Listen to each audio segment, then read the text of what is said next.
Hello, मर गया, मैं मर गया। फाजिल क्या बात कर रहे हो? आराम से बताओ मुझे।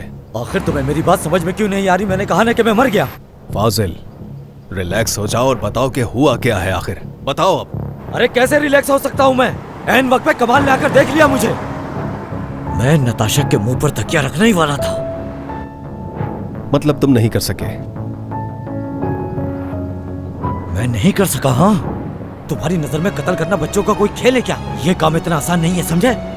तुमने मुझसे कहा अस्पताल में जाओ और जाकर नताशा का गला घोट दो, जबकि मैंने तुम्हें समझाया भी था कि कमाल हर वक्त उसके साथ होता है। लेकिन तुम्हें मेरी बात समझ में नहीं आई। तुम्हारी वजह से मैं बर्बाद हो गया।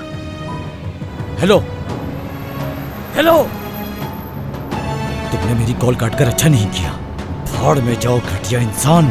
तुम्हारी बातों में आकर मैं नताशा और कमाल की नजरों में गिर गया।